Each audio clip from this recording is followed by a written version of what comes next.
Dear students, good morning.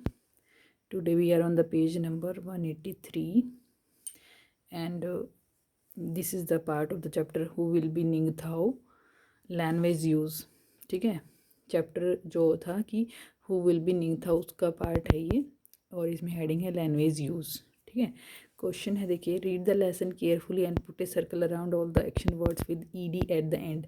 कहता है कि लेसन को केयरफुली पढ़ो और एक सर्कल लगाओ उन एक्शन वर्ड्स के को सर्कल करो जिनके एंड में ईडी लगा हुआ है. ठीक है, then write them in one column and their present form in another.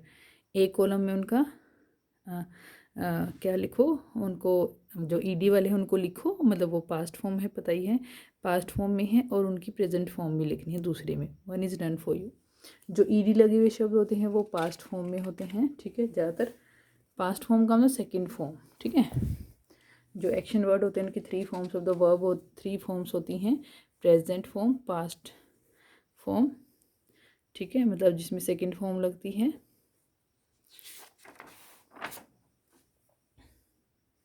Three forms of the verbs होती हैं. एक प्रेजेंट फॉर्म, ठीक है, जिसको हम बोलते हैं first form of the verb. ठीक है, और फिर second form of the verb और third form of the verb. ठीक है, सेकंड फॉर्म हम पास्ट में यूज़ करते हैं और थर्ड फॉर्म हम पास्ट परफेक्ट में यूज़ करते हैं. ठीक है, और प्रेजेंट परफेक्ट में भी यूज़ करते हैं.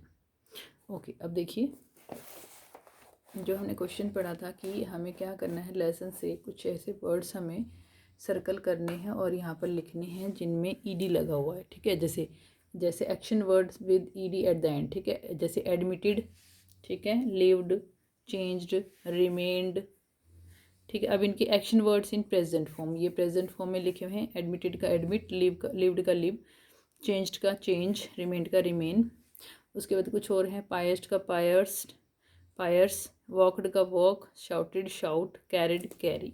ठीक है, तो ये कुछ वर्ड्स हैं. अब देखिए, fill in the correct word in the blanks and complete the story. ठीक है, एक स्टोरी दी है, उसमें हमें वर्ड्स को लिखना है, करेक्ट वर्ड को छाट के लिखना है. देखिए क्या है story. In a forest there lived a goblin named Cruel. ठीक है, एक फॉरेस्ट में एक गोबलिन रहता था जिसका नाम था क्रूअल. ठीक है, रहता था, हम पास्ट की बात करें इसलिए लिव्ड आएगा, यहाँ पे लिव्ड भरना है. ही मैट आएगा क्योंकि सेकेंड फॉर्म हमें लिखनी है. He met an old man wandering in the forest. वह एक बूढ़े आदमी से मिला जो कि जंगल में घूम रहा था. ठीक है, ऐसे ही घूम रहा था इधर उधर. Immediately cruel leaped on to the old man soldier and ordered him. ठीक है, इमीडिएटली मतलब एकदम से जो क्रूअल था वो जो बूढ़ा आदमी था उसके कंधे पर चिप बैठ गया एंड उसको ऑर्डर किया कि लेट्स गो, मूव फास्ट, चलो बहुत मूव फास्ट मत, जल्दी चलो.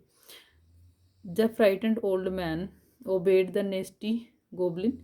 अब जो डरा हुआ बूढ़ा आदमी था ना, उसने उसको ओबे किया. ओबे का मतलब उसका कहना माना, उसके ऑर्डर का पालन किया, उसकी आज्ञा का. किसको ओबे किया, ये देखो, ओबे किया उसने नेस्टी गोबलिन को. ठीक है, एक ऐसे गोबलिन को जो उसको अच्छा नहीं लग रहा था, अप्रिय था उसको. ठीक है, एंड वॉकड ऑन, और चलने लगा. ठीक है, चलता रहा. एज दे मूव्ड, जैसे वो मूव कर रहे थे, ही नोटिस्ड, जब वो चल रहे थे, ही नोटिस्ड मतलब उस बूढ़े व्यक्ति ने नोटिस किया, उसने देखा कि that the goblins feet were very tender, कि जो गोबलिन के पैर हैं वो बहुत ही सॉफ्ट हैं. टेंडर का मतलब सॉफ्ट हैं.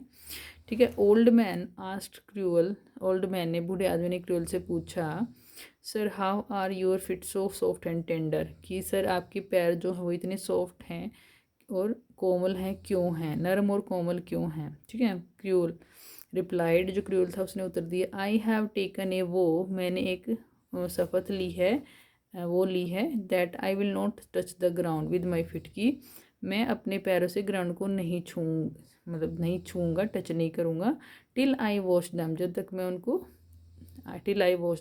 उनको वॉश नहीं कर लेता. ठीक है, उसने ये शपथ ली थी.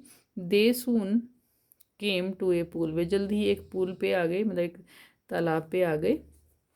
The goblin instructed the old man to wait for him while he entered the pool. ठीक है, गोबलिन ने उस बूढ़े व्यक्ति को निर्देश दिए. ठीक है, मतलब निर्देश दिए, मतलब कि इंस्ट्रक्शन दी. ठीक है, कि वो वहाँ पर रुके जब तक कि वो मतलब एंटर्ड द पूल, जब तक वो एंटर मतलब पूल में, तालाब में प्रवेश कर रहा था, ठीक है, कर रहा था, ठीक है, उसने जब मतलब प्रवेश किया, एक तरह से किया लगाएंगे ना क्योंकि पास्ट फॉर्म है। The old man thought to himself, जो बूढ़ा व्यक्ति था उसने खुद अपने मन में सोचा, थॉट टू हिमसेल्फ मतलब अपने मन में सोचा, थॉट आएगा यहाँ पे, ठीक है। जो जो मैं बोलती जा रही वही आते जा रहे हैं, ठीक है, ध्यान रखना। Now that the goblin was has wait his feet, अब जो गोबलिन है उसके जो पैर थे वो गीले हो चुके थे। He does not need me, ठीक है, तो वो कह रहा है कि बूढ़ा व्यक्ति सोच रहा है कि मतलब उसके पैर गीले हो गए हैं, अब he does not need me, उसको मेरी ज़रूरत नहीं पड़ेगी, पड़ेगी, ठीक है। लेट मी रन, मुझे दौड़ जाना चाहिए, फॉर माई लाइफ, मेरी जीवन के लिए, फॉर माई लाइफ मतलब मुझे अपनी जीवन के लिए दौड़ जाना चाहिए, मतलब अपना अपना जीवन बचा लेना चाहिए। और ही विल श्योरली ईट मी, अब नहीं तो वह मुझे ज़रूर ही खा जाएगा। सो ही रेन ऑफ, इसलिए वो दौड़ के भाग गया वहाँ से, ठीक है। ये स्टोरी थी, अच्छी थी ना स्टोरी। इनमें सब में सेकेंड फॉर्म आपको भरनी है, पास्ट टेंस है, ठीक है। सबसे पहले क्या है, लिव्ड, फिर मैट, फिर लेफ्ट मतलब उछल के उसके कंधे पे चढ़ गया, ठीक है। ऑर्डर्ड आया है फिर, ठीक है, उसके बाद ऑर्डर के बाद ओबेड, ओबेड के बाद वाक्ड, वाक्ड के बाद मूव्ड के बाद नोटिस्ड, और फिर आस्क्ड, फिर रिप्लाइड, फिर केम, और फिर instructed, then entered, and last में रैन, ठीक है। ये सारे वर्ड्स आए हैं, सेकेंड फॉर्म है ये सारी, ठीक है।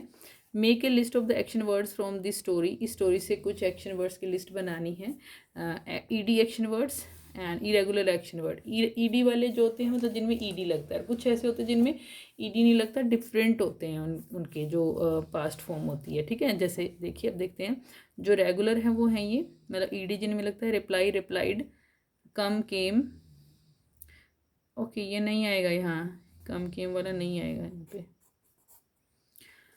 Order, ordered, obey, obeyed, move, moved, ठीक है।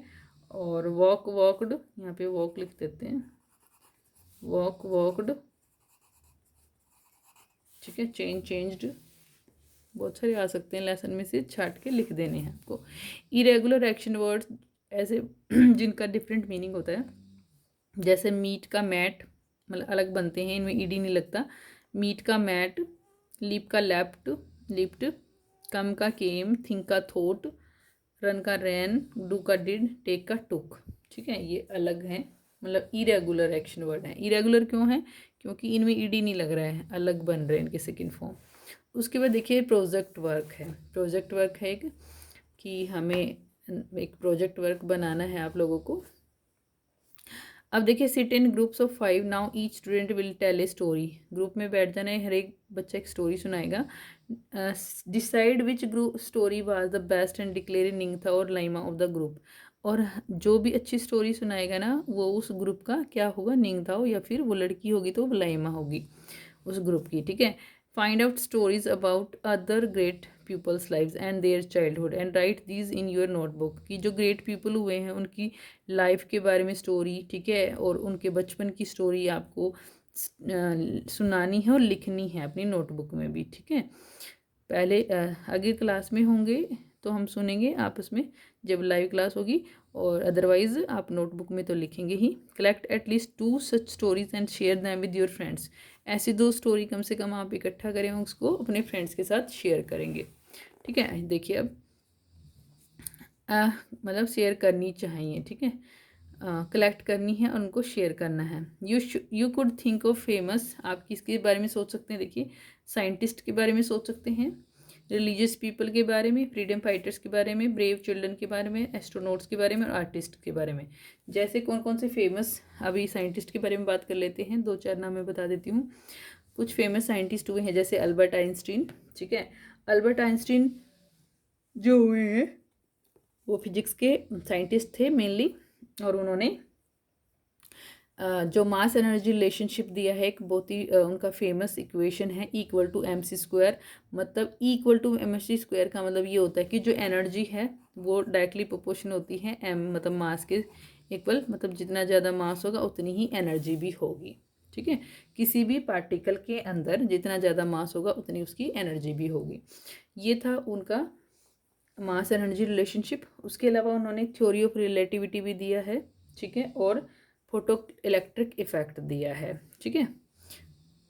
ये कुछ उनके फेमस मतलब काम हैं और फिजिक्स के साइंटिस्ट थे। उसके अलावा इसाक न्यूटन को कौन नहीं जानता। इसाक न्यूटन कौन थे, जिन्होंने लॉ ऑफ ग्रेविटी दिया था, लॉ ऑफ ग्रेविटेशन लॉ दिया था, यूनिवर्सल ग्रेविटेशन लॉ, जिसमें उन्होंने क्या एक दिन वो मतलब अपने बगीचे में, एक बगीचे में बैठे थे और वहाँ पर वो एक एप्पल उनके पास आकर गिरी थी, और जिससे उन्होंने क्या किया था कि जो एक थ्योरी निकाली थी कि जो एवरी पार्टिकल है ना, वो मतलब या एवरी जो सब्सटेंस है और हर एक ऑब्जेक्ट है जो वो अर्थ के द्वारा खींचा जाता है, और जिस फोर्स से अर्थ उसको खींचती है उसको फोर्स ऑफ ग्रेविटी कहते हैं, ठीक है।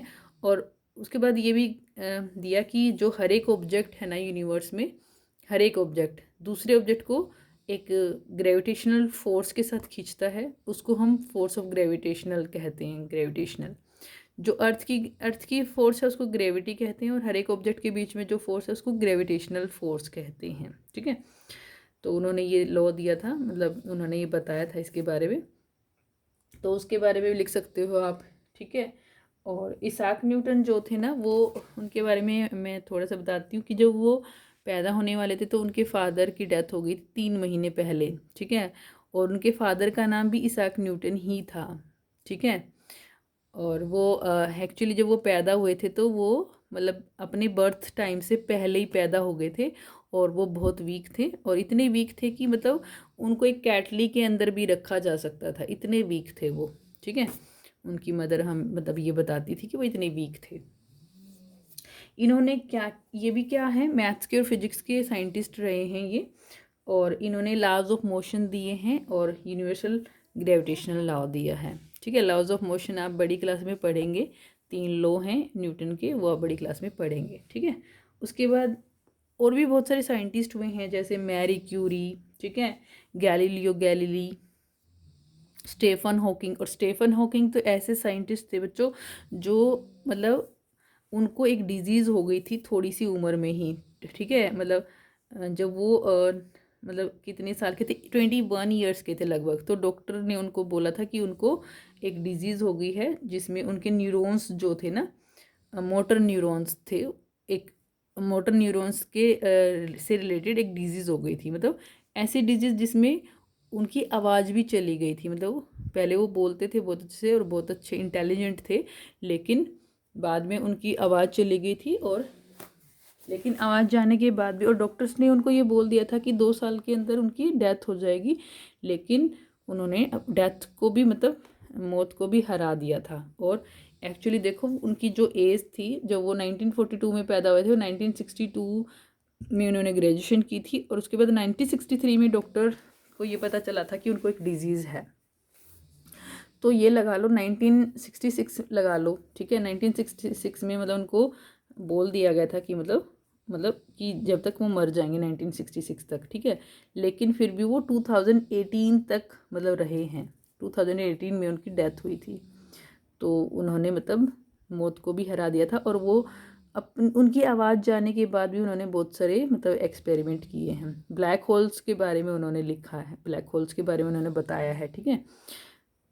चार्ल्स डार्विन हुए हैं, और इंडिया में हमारे हुए हैं बहुत ही फेमस, जो एक सीवी रमन हुए हैं जिन्होंने लाइट स्कैटरिंग दिया है, और एस रामानुजन को कौन नहीं जानता, मैथ्स में बहुत ही मतलब वो मैथ में उन्होंने मतलब इतने इंटेलिजेंट थे मैथ में कि उन्होंने स्टडी पढ़ाई नहीं की थी मैथ से रिलेटेड, कोई भी मतलब पर्टिकुलर पढ़ाई नहीं की थी मैथ से रिलेटेड, लेकिन फिर भी इतनी अच्छी थ्योरम्स, इतनी मतलब इतनी उन्होंने बहुत सारी सीरीज़ दी हैं, नंबर सीरीज़, ठीक है, बहुत सारी सीरीज़ दी हैं, मतलब इतने इंटेलिजेंट थे और बहुत सारी थ्योरम्स दी हैं, ठीक है। तो ये भी एक फेमस साइंटिस्ट हुए हैं, तो इन सब के बारे में लिख सकते हैं आप। उसके अलावा रिलीजियस पीपल में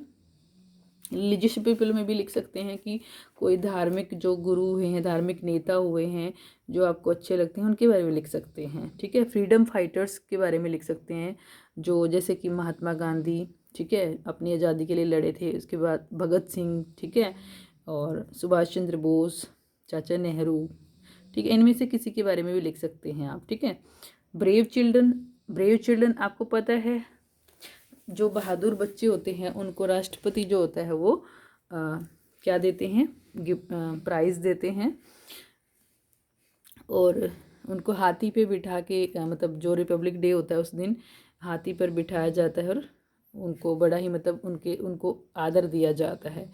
तो जैसे तो ऐसी एक लड़की है जिसका नाम है ममता दलाई जो कि उड़ीसा की है, और उसकी जो केंद्रपड़ा एक डिस्ट्रिक्ट है उसमें उसकी वो रहने वाली है। ठीक है, ममता दलाई और उसकी बहन, ठीक है, अस्तानी, दोनों वो एक तालाब में नहा रही थी और अचानक से एक क्रोकोडाइल आया और उसकी बहन का पैर पकड़ लिया। लेकिन ममता ने हिम्मत नहीं हारी। 6 साल की बच्ची है ये, मतलब अभी तो बड़ी हो गई है, मतलब उस टाइम 6 साल की थी ये। ठीक है, जब इसने मतलब ये वाला ब्रेवरी का काम किया था, तो उसने क्या किया, अपनी बहन के पैर को जो मतलब अपनी बहन को ज़ोर से खींचा और बहुत ज़ोर ज़ोर से चिल्लाने लगी, और सभी लोग इकट्ठे हो गए और उसके चिल्लाने की वजह से जो क्रोकोडाइल था वो भी छोड़ के उसके पैर को चला गया था।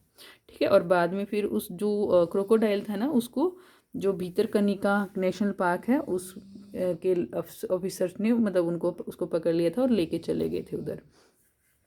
तो ये एक ब्रेवरी वाली स्टोरी थी, और ये ब्रेवरी अवार्ड दिया जाता है, national bravery award on Republic day. ठीक है, एवरी रिपब्लिक डे। ठीक है, तो और एक बच्चा था, एक और मैं एग्जांपल बताती हूँ आपको। एक सेबेस्टियन लड़का था जिसका नाम, और वो उसने क्या किया था, वो रोज़ की तरह मतलब जा रहे थे स्कूल में। ठीक है, 15 ईयर्स का लड़का है ये, और ये जा रहे थे तो रेलवे ट्रैक से गुजरते थे ये। तो इसका फ्रेंड था अभिजीत, और उसका पैर उसमें रेलवे ट्रैक में फंस गया था, टैंगल हो गया था, मतलब फंस गया था। तो क्या किया, सभी बच्चे तो चले गए थे क्योंकि ट्रेन आ रही थी उस टाइम। ठीक है, लेकिन जो सेबेस्टियन था उसने क्या किया, अपने फ्रेंड को छोड़ के नहीं गया वो उस, और जो उसका फ्रेंड था वो उठ नहीं पा रहा था। क्यों नहीं उठ पा रहा था, एक तो उसका बैग था ना उसके ऊपर ही मतलब था लदा हुआ उसकी पीठ पे, और जो साइकिल थी वो भी उसके ऊपर गिर गई थी, तो वो वेट की वजह से उठ नहीं पा रहा था। तो सेबेस्टियन ने हिम्मत नहीं हारी और वो गया नहीं, दूर नहीं गया, क्योंकि ट्रेन आ रही थी और सभी तो उधर भाग गए थे, लेकिन वो नहीं गया। उसने क्या किया, उसको कोशिश की निकालने की। ठीक है, और उसको उसका राइट हैंड जो था वो भी फ्रैक्चर हो गया था इस केस में, लेकिन उसने उसको निकाल दिया और बच गए दोनों। ठीक है, तो ये भी एक बहादुरी की स्टोरी है, मतलब ब्रेव बच्चे हैं ये जिनको रिपब्लिक डे के दिन इनाम भी दिया जाता है। ठीक है, और भी बहुत सारे बच्चे हैं जिनकी आप स्टोरी पढ़ना, और कोई भी 2 बच्चों की स्टोरी यहाँ लिख सकते हैं। ठीक है, और इसके अलावा आप क्या लिख सकते हैं, आप और क्या लिख सकते हैं, ब्रेव चिल्ड्रन हो गया। एस्ट्रोनॉट्स के बारे में लिख सकते हैं। ठीक है, एस्ट्रोनॉट्स फेमस हुए हैं जो, ठीक है, जैसे अपने राकेश शर्मा हुए हैं अपने इंडिया में एस्ट्रोनॉट्स, एक ऐसे इंडियन जो इंडियन हैं और जो स्पेस में गए हैं अभी तक, मतलब इंडिया की सिटीजनशिप थी जिनके पास। वैसे तो कल्पना चावला भी गई हैं, लेकिन वो अपनी इंडिया से बिलोंग करती हैं, मतलब इंडिया के पेरेंट्स हैं उसके, लेकिन क्योंकि वो इंडिया में नहीं रहती तो वो इंडिया की सिटीजनशिप नहीं है उनके पास। लेकिन जो राकेश शर्मा थे वो इंडिया के ही रहने वाले थे। ठीक है, तो अकेले राकेश शर्मा अभी तक स्पेस में गए हैं, उनके अलावा कोई नहीं गया। हाँ, इंडिया के मतलब जो इंडिया के रहने वाले थे और लेकिन बाद में विदेश में चले गए उनके पेरेंट्स, और वहीं पे वो रहे हैं, वहाँ पे हैं ऐसे। कल्पना चावला भी उनमें से एक एग्जाम्पल है जैसे, तो वो भी लिख सकते हैं आप। आर्टिस्ट में भी बहुत सारे आर्टिस्ट होते हैं, आप लिख सकते हैं कलाकारों के बारे में, जैसे जो सिंगर हैं, या फिर जैसे सोनू निगम है सिंगर, या फिर उसके अलावा जो क्या बोलते हैं, पेंट करते हैं। ठीक है, पेंटर जो होते हैं उनके बारे में लिख सकते हैं। तो कोई भी 2 आपको लिखने हैं इनमें से। ठीक है, ये खुद करना, आप लिखने का काम नोटबुक में लिखना है ये। और इसी के साथ ये चैप्टर कंप्लीट हो गया है, एंड आई थिंक आपका सिलेबस भी पूरी बुक आपकी कंप्लीट हो गई है। That's all for today's class. Have a nice day.